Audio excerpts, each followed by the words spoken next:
Namaskar students. Now we are going to start chapter number 3 of mathematics. This chapter is pairs of linear equations in two variables.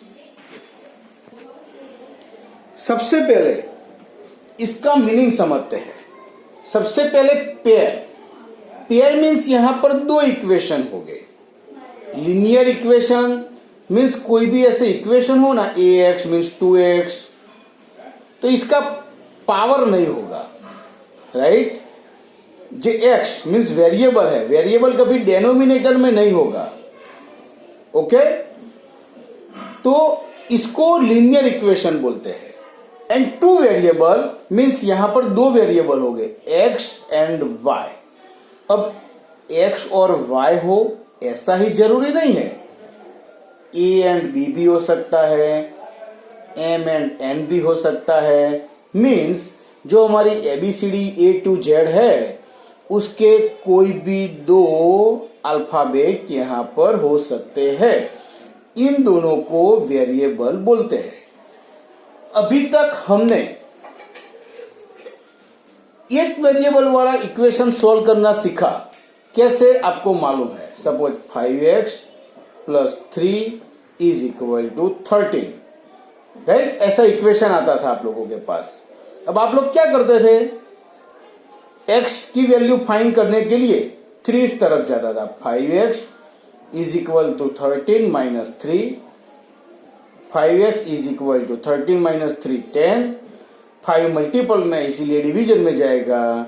x is equal to 10 upon 5, x is equal to 5 टू जा 10, 2. Okay, तो ये हुई x की value. यहां तक एक ही variable वाला इक्वेशन हमारे पास था. अब यहां पर हमें क्या समझना है, लिनियर इक्वेशंस इन टू वेरिएबल. दो वेरिएबल वाला इक्वेशन हम कैसे सॉल्व करेंगे. इसको बोलते हैं solution of given equation. Means equation में जो भी वेरिएबल है वो वेरिएबल की वैल्यू हम फाइंड कर देना, उसको हम सॉल्यूशन बोलेंगे. याद रखना, वेरिएबल की वैल्यू फाइंड करें उसको क्या बोलते हैं, सॉल्यूशन. तो यहां पर हमारे दो वेरिएबल वाले इक्वेशन है. तो सबसे पहले यह समझना है कि यहां पर ये पेयर वर्ड क्यों यूज किया है. तो अभी हमने देखा कि एक ही वेरिएबल वाला इक्वेशन हो तो हम डायरेक्ट सॉल्व कर सकते हैं. But when here we have given equations of two variables, so direct we can not solve them directly. So we must have here two different equation. इसलिए हमको पेयर बोला है. मीन्स जब भी हमको इक्वेशन सॉल्व करने हैं तो हमें दो इक्वेशन दिए हुए होंगे और उसके बाद हम सॉल्व कर पाएंगे. अब लीनियर इक्वेशन थोड़ा डिटेल में समझते हैं. एक्चुअली चैप्टर 2 में मैंने पूरा समझा दिया है, बट यहां पर मैं फिर से एक बार समझाता हूं. मीन्स सबसे पहले स्टैंडर्ड फॉर्म.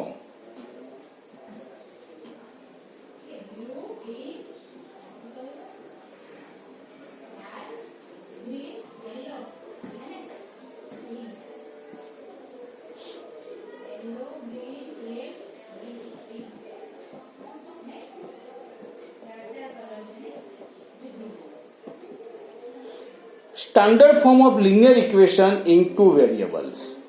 ओके, इसका स्टैंडर्ड फॉर्म है ax plus by plus c is equal to 0. This is our standard form. Okay, means एक वेरिएबल हुआ हमारा x, सेकंड वेरिएबल हुआ y. Coefficient of x is a, coefficient of y is b and c is constant term.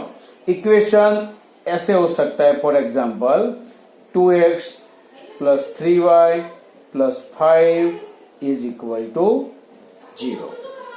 Okay, तो देखो यहां पर x, y and constant term, ऐसे 3 terms यहां पर प्रेजेंट हो गए.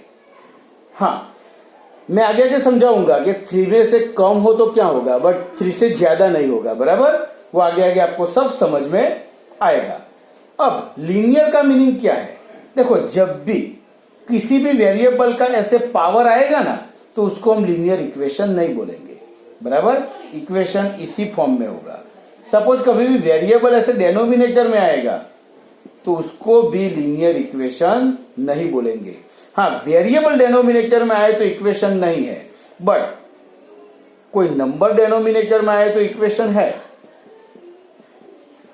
ये इक्वेशन है, तो याद रखना, वेरिएबल डेनोमिनेटर में हो या वेरिएबल का पावर हो, that is not linear equation. तो यहां पर हम सिर्फ लीनियर इक्वेशन जो 2 वेरिएबल में है उसका सॉल्यूशन कैसे होगा वो हम सीखेंगे। चलो बच्चों, अब हमारा जो यहां पर 2 इक्वेशन होंगे तभी किसी भी मेथड से हम उसको सॉल्व कर पाएंगे। तो वो जो 2 इक्वेशन है, तो यहां पर हम डिफरेंट 4 मेथड से उसका सॉल्यूशन फाइंड कर सकते हैं। फर्स्ट मेथड है graphical method, means graph draw करके। एक्चुअली ग्राफ एग्जाम में नहीं पूछे जाते, फिर भी ये मेथड का हम सॉल्यूशन करेंगे, बट वो एक्चुअल क्लास में करवाऊंगा, क्योंकि क्लास में ड्रॉ करूंगा तभी आपको समझ में आएगा, बराबर। तो ग्राफ में हम क्लास में करेंगे, बट ये जो मेथड है ना, उसका सॉल्यूशन तो मैं यहां बता ही दूंगा, बराबर। हाँ, उसके हिसाब से आप घर पे खुद ग्राफ ड्रॉ करके कर सकते हो, ओके। दूसरी चीज, ग्राफिकल मेथड हम स्टैंडर्ड 9th में चैप्टर नंबर 4 में सीख गए हैं, शायद आपको याद होगा।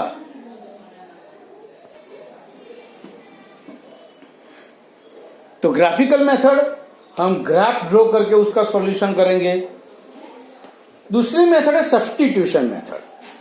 सब्स्टिट्यूशन मेथड में सबसे पहले x की वैल्यू फाइंड करेंगे, वो वैल्यू दूसरे इक्वेशन में हम x की जगह रखेंगे, इसको बोलेंगे सब्स्टिट्यूशन मेथड। इसका नेम ही है substitute. Means suppose cricket match होती है, कोई एक प्लेयर इंजर्ड हो जाता है तो उसकी जगह दूसरा प्लेयर आता है, उसको हम सब्स्टिट्यूट बोलते हैं।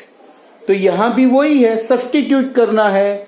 Means x is equal to एक इक्वेशन बनाया, x की जो वैल्यू मिली वो x की जगह रखनी है, तो x की जगह आई इंस्टेड ऑफ x, इसको बोलेंगे सब्स्टिट्यूशन मेथड, ओके।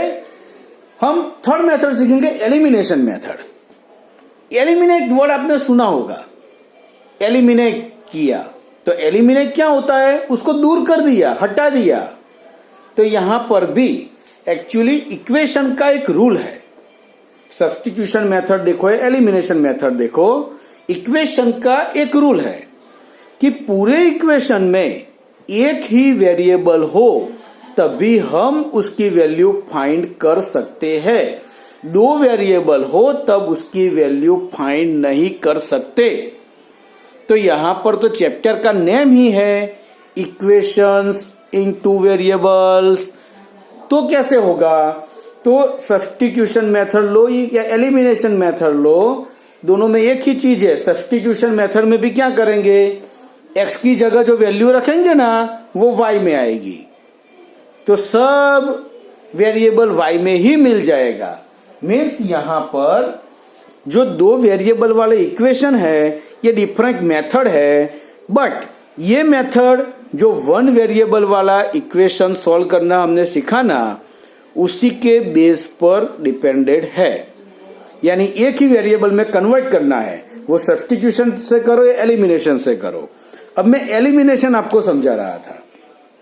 तो एलिमिनेशन मेथड में किसी भी एक वेरिएबल को आपको एलिमिनेट करना है। मीन्स मैंने बोला ना यहां पर 2 वेरिएबल है x एंड y, तो x को भी कर सकते हो या y को भी कर सकते हो। अब आप समझो कि y को एलिमिनेट किया तो y निकल गया, तो अब तो एक ही वेरिएबल बचा ना x, बस इट्स इजी। तो x को आप फाइंड कर पाओगे। ओके, तो ये है elimination method. Cross multiplication method, तो ये थोड़ी डिफरेंट मेथड है, मैं ओरली नहीं बताऊंगा आपको, जब भी मेथड करूंगा तब आप देखना। तो अब हम नेक्स्ट पीरियड में स्टेप बाय स्टेप एक एक मेथड में आगे बढ़ेंगे। ओके, तो आज तक सब बस इतना रखते हैं, कल से ग्राफिकल मेथड से हम शुरू करेंगे। तब तक गुड बाय।